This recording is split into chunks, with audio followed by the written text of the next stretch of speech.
I used to live in the city. The urban lifestyle is honestly what I always envisioned for myself. I'm not going to get into it, but after an extremely traumatic experience, I couldn't bear even the smallest noises. I began to hate noise in general. My psychiatrist told me I had developed a rare case of phonophobia, that pins and needles feeling you get when your foot falls asleep. It was kind of like that, but in my chest. Always there, like my body was bracing for something that wasn't coming. Every car horn or slamming door felt like a jolt straight to my nerves. I couldn't keep living like that. About 3 years ago, I found a cabin buried deep in the Pacific Northwest. I don't want to say exactly where it was for reasons you'll soon understand, but all I'll say is that it was somewhere in Oregon. It seemed perfect, very few neighbors, no traffic, barely any cell service. What really sold me on it though was the lack of noise. It was just me and the peace and quiet. For the first time in months, I thought I might actually feel safe. The cabin itself was small but cozy.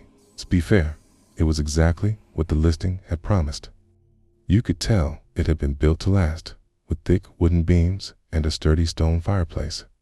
It smelled like pine and old books when I first walked in. Do you know that kind of earthy scent that's almost comforting? Think of one of those old cabin-style bed and breakfasts for any of you who have gone skiing before. The nearest neighbor lived about a 10-minute walk down a narrow dirt path. I didn't meet her right away though. For the first few days, I just soaked in the silence. I'd wake up to the sound of birds instead of sirens. And at night, the only thing I heard was the wind brushing through the trees. It was like the whole world had pressed pause and I could finally breathe again. I did all my work from my laptop, so there really was no need for me to connect with the outside world beyond that. About a week after I moved in, there was a knock at the door. The cabin obviously had no doorbell, so those knocks were something I'd have to get used to. I opened the door, expecting it to be my neighbor, and it was. She was a moderately old woman carrying a basket of preserves, like she had just stepped out of a Hallmark movie. She introduced herself as Michelle and told me she lived about 10 minutes down the trail, which didn't sound far at all until you factored in how dense the woods were. I mean, you could get turned around in there just looking for firewood. She was in her late 60s, with oddly long gray hair and these piercing blue eyes that made you feel like she could see right through you. She wasn't rude, exactly, more like blunt. She welcomed me to the woods and extended the basket toward me like she was expecting me to take it. I didn't really have much of a choice. She was practically shoving it in my face. I know it sounds hospitable, but her vibe seemed a little off, if that makes any sense. I grabbed it impulsively, but I admit I had never been treated that way by a neighbor before. It wasn't anything crazy, but it wasn't something I was used to. I thanked her as I took the basket, and she looked at me like she was expecting me to say something else.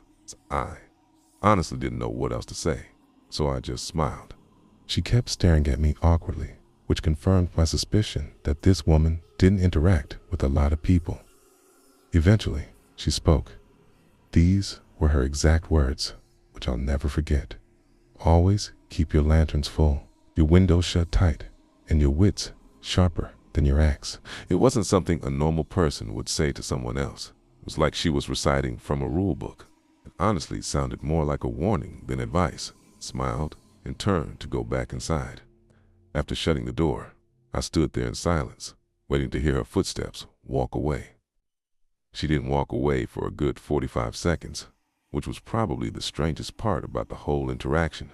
Despite the weird vibe, I did appreciate her kindness. She seemed reclusive, but not unfriendly. It's the kind of person who'd help you if you asked, but wouldn't go out of her way to pry. I told myself it was nice to know someone was close by, even if I didn't plan on needing her. I didn't even bother looking in the basket. I just set it down in the living room and forgot about it. That night, there was a thunderstorm, which is extremely rare for Oregon, but it does happen. I lit a few candles and curled up on the couch with a book, trying to ignore the fact that the power was flickering every few minutes. Some of you might find that kind of isolation scary, but I actually loved it. For some reason, my brain wasn't freaked out by the natural sounds of the thunderstorm. It was actually that specific storm that gave me that realization. I listened intently to everything outside, and dare I say, it was soothing. But of course, that peaceful feeling didn't last.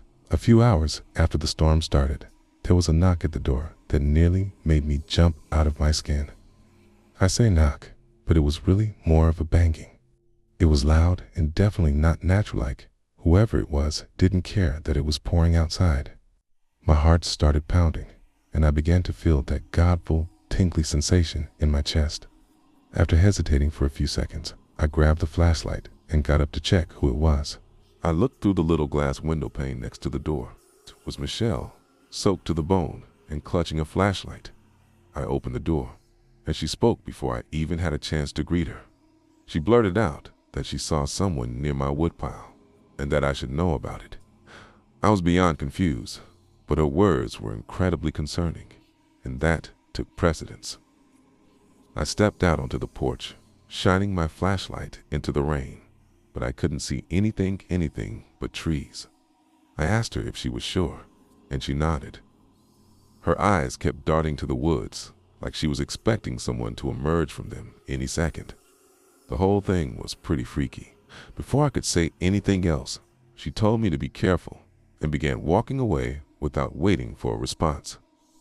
I watched her head back down the path toward her cabin, clearly unfazed by the pouring rain. I stood there until the glow of her flashlight disappeared out of sight.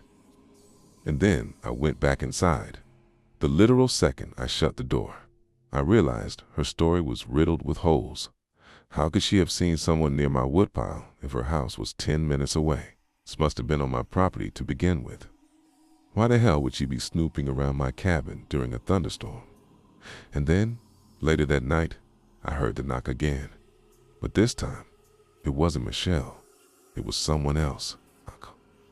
And that's when everything got worse.